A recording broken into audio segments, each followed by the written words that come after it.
매일 성경 묵상을 돕는 해설 가이드입니다. 안녕하세요. 묵상 코치입니다. 함께 읽고 나눌 말씀은 열왕기상 3장 16절에서 28절까지 말씀입니다. 백성을 잘 재판할 수 있는 지혜를 달라는 솔로몬의 요청을 하나님께서는 기뻐하시며 그에게 전무후무한 지혜와 부귀와 영광과 장수까지 주겠다고 약속하십니다. 솔로몬은 하나님께 지혜를 얻었고 그 지혜로 한 아기를 데리고 온 두 엄마의 소송에서 진짜 엄마를 쉽게 찾아내는 명민함을 보입니다. 이스라엘 백성들은 하나님께서 솔로몬에게 지혜를 주셨음을 알고 그를 두려워하게 됩니다. 16절에서 22절을 보겠습니다. 16절에서 22절은 재판을 청한 두 여인의 모습입니다. 본문은 하나님께서 솔로몬에게 약속하신 대로 재판을 잘할 수 있는 지혜를 주셨다는 것을 보여주는 예입니다. 이 재판에서 솔로몬은 탁월한 지혜를 발휘합니다. 재판은 찬기인 두 여자가 소송을 제기하면서 시작됩니다. 두 여자는 왕 앞에 서서 자신의 이야기를 할 수 있는 기회를 얻습니다. 고대 근동에서 법적 분쟁을 해결하지 못한 백성은 왕 앞에서 직접 재판을 받았습니다. 여기서 솔로몬은 사회적으로 천대받는 최하층 신분인 창녀도 일반 백성들과 동등하게 재판받을 권리를 인정하고 직접 재판을 진행합니다. 이것이 솔로몬이 지혜로운 통치를 할 때 신분을 막론하고 인간으로서의 기본권이 인정되었다는 것을 의미합니다. 앞에 서다라는 표현은 재판정에 섰다라는 의미입니다. 17절에서 친엄마라고 주장하는 한 여성의 고발로 시작됩니다. 두 창기는 한 집에서 살고 있으며 둘은 3일 간격으로 해산했습니다. 17절에서 자신의 집에서 그녀와 함께 낳았다는 말은 산파나 다른 사람의 도움 없이 아기를 낳았다는 말입니다. 그리고 18절에서도 자신들만 살고 있는 집에 다른 사람은 없다는 사실을 반복적으로 이야기하는데 이것은 사건에 대한 목격자가 없다는 사실을 강조한 것입니다. 즉, 아기가 정말 두 명이었는지 그리고 어느 아기가 누구의 아기인지 대해 증언을 해줄 사람이 아무도 없는 상황이었습니다. 그런데 불행하게도 다른 여성의 밤에 자신의 아들 위에 눕는 바람에 그 아들이 죽는 사고가 발생합니다. 그런데 그 여성은 자신의 죽은 아기와 고발한 여성의 아기를 바꿔치기 했습니다. 죽은 아기의 엄마는 밤에 일어나 고발인 옆에서 자고 있던 아기를 데리고 왔고 대신 죽은 아기를 자신의 품에 두었는데 자신은 자고 있어서 그 사실을 몰랐다고 항변합니다. 이것은 왜 바보같이 아기를 빼앗겼냐라는 질문에 대한 방어적 표현입니다. 새벽에 일어나 젖을 먹이려고 보니 아기가 죽어 있었고 날이 밝은 후에 자세히 보니 자신의 아들이 아님을 발견했다는 것입니다. 이렇게 한 여성이 고발하자 다른 여성이 이에 반박합니다. 살아있는 아기가 자신의 아들이며 죽은 아기가 상대방 아기라고 주장하는 것입니다.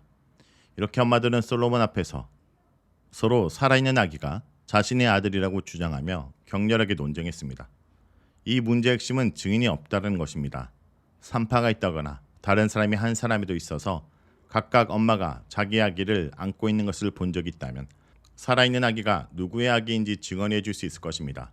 하지만 고소한 여성이 강조한 것처럼 둘밖에 살지 않았기 때문에 아무도 아기와 엄마를 같이 본 적이 없어 누가 누구의 아기인지 분간할 수 없었습니다. 오직 두 사람의 주장에만 의지할 수밖에 없는 상황이었습니다. 이는 매우 해결하기 어려운 재판입니다. 오늘날이면 유전자 감식으로 바로 밝혀질 문제이지만 당시엔 아기의 부모를 알아낼 방법은 생김새를 보는 것 외에 다른 방법이 없습니다. 하지만 신생아의 얼굴은 비슷비슷하기도 하고 또 창녀에서 아버지가 누구인지 알 수 없기에 생김새로 누구의 아들인지 분별하기는 어려웠습니다. 이렇게 난제였기 때문에 결국 솔로몬 앞에까지 오게 된 것입니다. 23절에서 28절까지를 보겠습니다. 23절에서 28절은 솔로몬의 지혜로운 판결입니다. 솔로몬은 23절에서 이 재판이 일반적으로 해결하기 어려운 사항이라는 것을 재차 확인합니다. 서로 산 아기가 자신의 아들이고 죽은 아기는 자신의 아들이 아니라고 말하고 있기 때문입니다. 이렇게 재판의 어려움을 이야기한 솔로몬은 매우 과격한 해결 방법을 내놓습니다. 솔로몬은 칼을 가져오라고 명령한 뒤 칼을 앞에 놓고 산 아기를 둘로 나누어 반은 이 여자에게 반은 저 여자에게 주라는 끔찍한 명령을 내립니다. 칼을 눈앞에 가져다 놓은 것은 지금 즉시 시행할 것이라는 무언의 시입니다. 이런 왕의 판결이 떨어지자 지금까지 서로 자신의 아들이라며 한 몫을 내던 두 엄마가 서로 다른 반응을 합니다. 친엄마는 그 말을 듣고 아들에 대한 사랑 때문에 혹여 아기가 다칠까봐 애가 탔습니다. 그렇기 때문에 아기의 친엄마는 간곡한 표현으로 제발 나의 주여 살아있는 아기를 그녀에게 주소서 하면서 간청합니다. 자신이 아기를 포기할 것이니 아기만은 절대 죽이면 안 된다고 간청합니다. 그런데 이 엄마와 대조적으로 가짜 엄마는 내 것도 너의 것도 될 수 없다. 그를 나누어라. 라며 매우 잔인한 말을 짧게 외칩니다. 이 가짜 엄마의 심리는 아기가 정말 갖고 싶다거나 자신의 아기를 잃은 상실감 때문에 다른 아기를 원한 것이 아니었습니다. 단지 다른 엄마가 아기를 가지고 있는 것이 싫었던 것입니다. 그녀는 상대방에 대한 경쟁심 때문에 아기를 빼앗고 싶었을 뿐입니다. 그래서 솔로몬이 아기를 반으로 갈라주겠다 하자 본심을 드러내며 자신도 상대방도 아기를 갖지 못하게 아기를 반으로 자르라는 무서운 말을 거리낌 없이 하였습니다. 그녀의 일그러진 이기심은 아기를 소중한 생명으로 생각하지 못하게 하였고 내가 못 가지면 남도 갖지 못하는 하나의 소유물로 생각하게 되었습니다.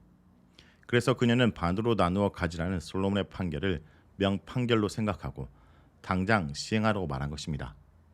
두 엄마의 이야기를 들은 솔로몬은 아기를 살려달라는 여자에게 아기를 주며 그녀가 아기의 진짜 엄마라고 선언합니다. 솔로몬이 이런 판결을 내린 이유는 첫째, 진짜 엄마라면 아기를 살리기 위해 무슨 짓이라도 할 것이기 때문입니다. 서로 자신이 아기를 포기하는 한이 있더라도 아기를 살려달라고 애원하는 모성애를 믿었기 때문입니다.